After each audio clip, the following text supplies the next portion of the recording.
Alors Christelle, j'ai envie de te demander de nous parler d'osmose temporelle. C'est un concept qui est assez nouveau et qui nous permet de nous relier aux 3 tomes de tes livres. Que peux-tu nous dire là-dessus? Il s'agit d'envisager le temps comme n'étant pas linéaire mais sphérique et une capacité à la conscience de voyager dans différentes réalités temporelles. Et dès lors qu'on se relie à une réalité temporelle autre que la nôtre, on établit une connexion. Cette connexion génère un vortex à travers lequel nous allons circuler. C'est comme un passage en fait. Et l'osmose découle de ce vortex, de cette ouverture entre 2 réalités. Est-ce qu'on peut parler de voyage dans le temps, aussi bien dans le passé, le futur ou d'autres réalités présentes? Oui.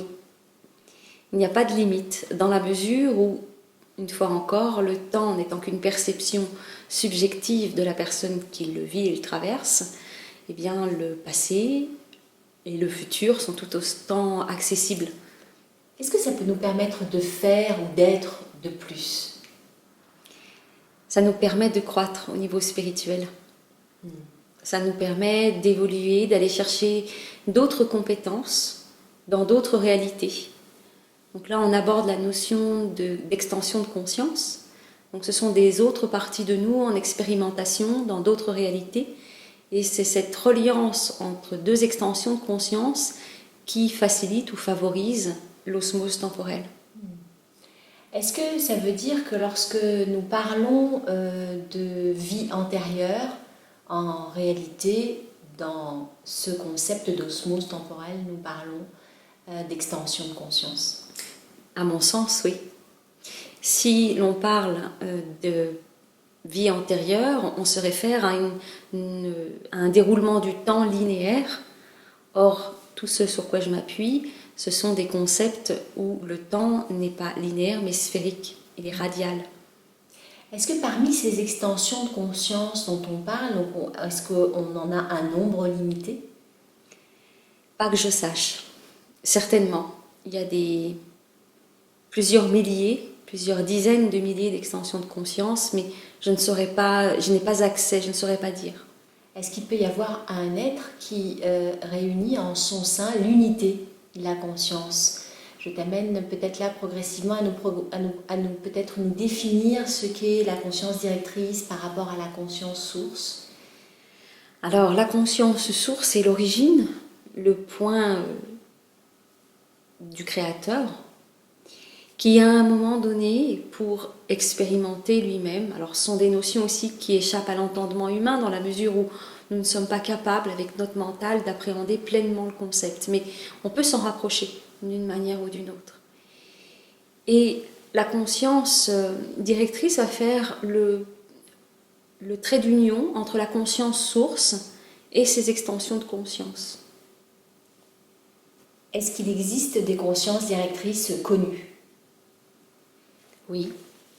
Tout ce qui est en citer quelques-unes. Sananda, Bouddha, tous les grands initiés que nous avons connus, oui. Est-ce que nous pouvons être à la fois une extension de conscience de 2 consciences directrices, Bouddha et Sananda par exemple? D'une certaine manière, nous sommes un. C'est-à-dire que dans la création, toutes les formes de vie sont reliées les unes entre elles et nous formons une unité. Donc, avec cette approche-là, oui. Est-ce que ces extensions de conscience peuvent aussi prendre la forme d'animaux, de végétaux, de minéraux ou d'autres formes de vie encore? Oui, tout à fait. D'ailleurs, Tranma, elle parle d'une de ces extensions de conscience qui vit dans un minéral. Comment est-ce que nous pouvons, en tant qu'individus, contacter nos extensions de conscience? Est-ce qu'il y a un protocole ou un process qui est suggéré par les initiés que tu canalises? Oui, Sotis développe largement toutes les approches possibles et elle va même très loin, c'est très poussé. Elle aborde la notion de noyau, d'un espace intérieur dans lequel on peut retrouver des accès à toutes nos extensions en simultané. Peux-tu nous parler d'une expérience particulière qui pourrait, pour l'auditeur, lui permettre de sentir les capacités ou les soutiens que nous pouvons avoir entre nous en extension de conscience? Alors je vais prendre un exemple relativement courant. Il s'agit par exemple d'un thérapeute qui travaille en faisant des soins avec une compétence ou une autre qu'il a apprise, qu'il développe.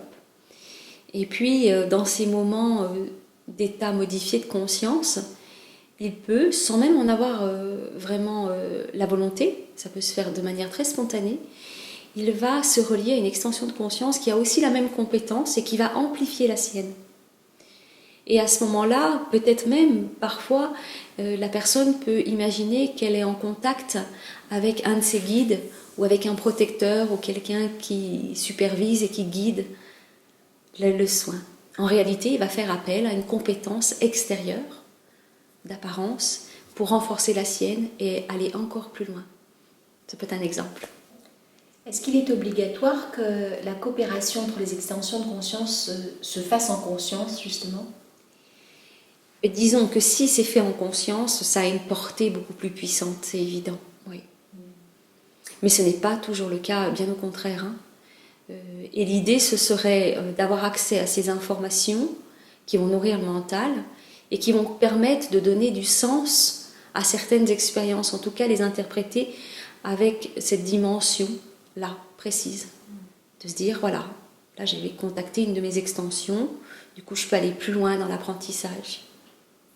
Est-ce que nous pouvons entrer en contact avec des extensions de conscience évolutives comme involutives, ou est-ce que cet accès aux extensions est obligatoirement pour notre croissance, ou est-ce que nous venons aussi en soutien d'autres extensions de conscience? C'est l'alternance continuelle. Nous sommes une main tendue pour des extensions qui sont moins évoluées et nous sommes soutenus dans notre évolution, notre croissance, par des extensions plus évoluées que nous ne le sommes, oui. Merci.